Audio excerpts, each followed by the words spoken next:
So I've been using a lot of Sammic equipment lately to make, of all things, baby food. It's been great to use Sous vide. What I have here is the Sammic Smart Feed Sous vide machine. I'm going to cook it, the baby food, with this, and then vacuum seal it and blend it. I'm using a little bit of everything, all of my tools that I have here. So what's great about this unit to begin with, the Smart Feed, this is 1400 watts. So it's one of the most powerful sous vides in the marketplace, which means I get a lot faster preheat times.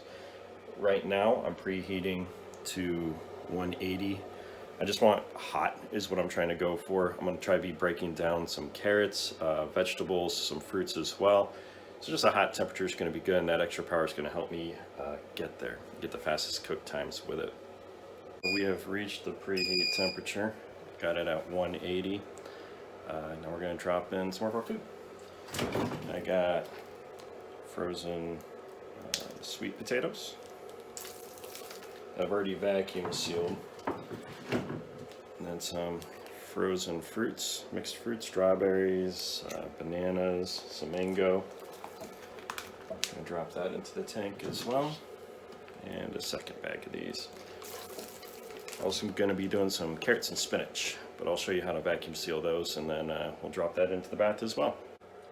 I want to show you this as well. So putting in a bunch of the frozen product that's super cold, that drops that temperature down. So think of it just like a fryer. All that product that's going to go in, it's going to sap some of that heat from the water away.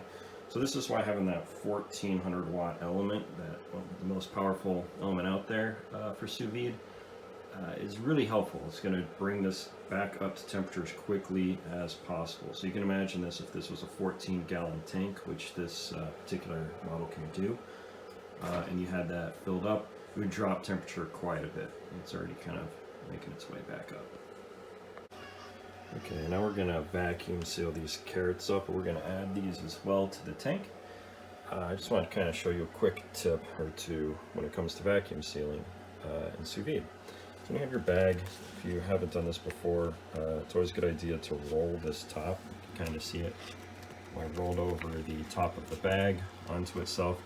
We do that because if we're going to add product, we want to keep this side as dry as possible. Also, it kind of keeps everything open so I can kind of add things to it. Obviously right now I'm one-handed because of the phone. It kind of shows you, makes everything kind of easy, stands up, kind of forms a little rigid top while keeping it clean. So I add these to the bag, and then we'll make it our way over to the vacuum sealer and seal it. Alright, so one more quick tip. Now that I've filled this bag up with the product, you want to keep your food in here as uniform and as flat as possible. The reason why you want to do these like flat bags like this, you can kind of see, it's just more surface area that's going to heat up in the water. It's going to cook the product more evenly and quicker, because obviously the surface area on both sides of the product. So we made this as flat as possible. Now we're going to go bring it over to the vacuum sealer. Once we're done, the product's going to come out, look like this. This is going to be the spinach carrots. I'm going to puree it and then rebag it, portioned into these small bags like this. Ignore my terrible handwriting. I'll tuck that away. But that's going to be the end goal. So let's go vacuum seal. Alright, so we made our way over to the vacuum sealer. This is a Sammic sensor line vacuum sealer. Very easy to use controls on here. Basic setup, I'm going to set how much vacuum I'm actually going to pull. And you can see by percentage that exact vacuum. So instead of having like a dial or a little gauge of kind of those old school units, this one gives you this digital feedback, a nice presentation to be able to show you exactly where you are, as well as having this really nice feature of Vac Plus. And what this is once this vacuum sealer reaches 99% vacuum, like a full vacuum, we can continue to pull that vacuum on the product. We can determine on how many seconds we want to do that to. I'm just going to throw in 5 extra seconds, and that's just a continual pressure to try to get every last piece of air out of it. It's also really good if you guys are doing any kind of compressed fruits. Really has a cool look and texture to those. The second setting, in case you were wondering, this is just our seal bar. This is going to tell us how long of a seal we're going to have. And then we have a soft air feature that I could go into later, but we're not going to be using this. We're going to be sticking with the Vac Plus. Okay, now I have my product. As you saw, I had that rolled top. So there's no moisture on it. Not that there would be much with what I have here, but if we were to do anything with a marinade, that really is effective. So put your bag in, make sure it's not hanging off the edge because then it won't seal. Make sure you have enough room on both sides of it. This is a gallon bag, by the way. To start the process, all you have to do is close the lid. Once I do, it's going to turn on, so I'll probably skip over to once it starts sealing for you. You can see the exact pressure. Okay, that was the seal bar going up. Then you're going to see it return the air back into it, and that's when it's going to collapse back down.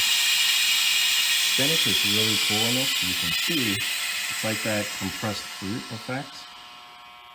Almost looks like it's cooked, and we've had people out there, they do oil and garlic and just do a compressed spinach, and it's like a cooked spinach. Really neat. You can see it's nice flat. All the air's taken out, and this guy's going to go join his buddies in the tank. So now what we're going to do, we're going to take out the first product. This was our fruits, and these cook much quicker because they're softer.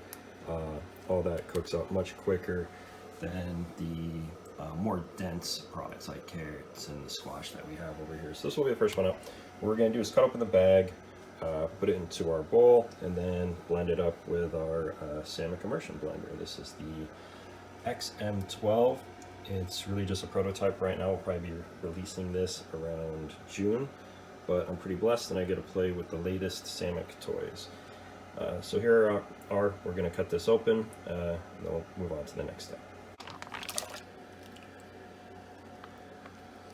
You can see all that juice that otherwise would have cooked off and evaporated out, still in there. It smells incredible. It smells like a ice cream topping already. Alright, this Sammic Immersion Blender is awesome. One of the things that makes it so good is you can kind of see on here, one of the blades kind of bends down, one of them bends up, and one of them is flat.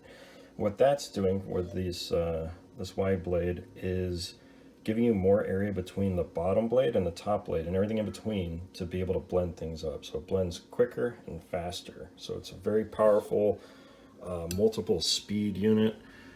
Safety on here to show you when it's on or energized. We're just going to blend up real quick.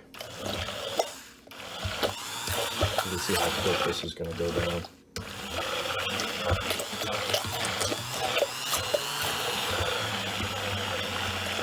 Super simple. Okay, we're all pureed up. And this product is still hot. This fruit is still hot because it just came out of the vacuum sealer and we pureed it. So we're going to pop it in the cooler, let it cool down to temperature. The good rule of thumb for vacuum sealing is you always want product to be cold as possible. It's going to get a better seal once it reaches that evaporation point. So now that it's cooled, I'm going to portion everything out, and I have these little bags that I'm going to portion them into. Again, roll the tops over. I like to put it in my little Mai Tai cup. That way it holds the bag up into place. And just spoon the product into it or pour it in, whatever is easy. And I'm pre-portioning these so I can freeze them later and use only what I need currently.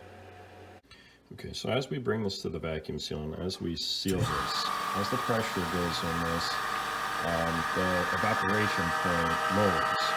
So even a cold product like we have now will start to bubble and look like it's boiling. And it starts to expand if it's something thick like a sauce.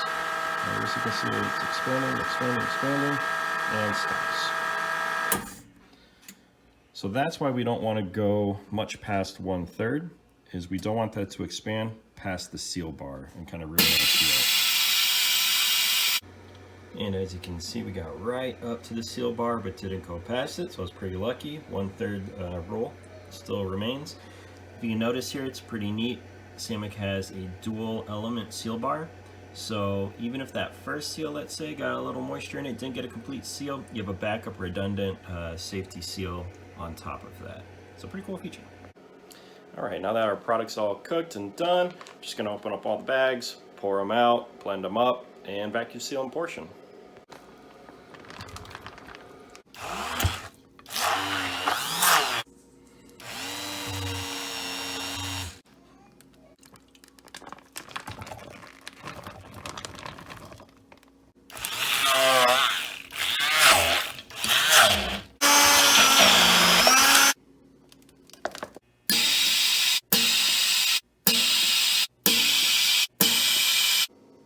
you have it.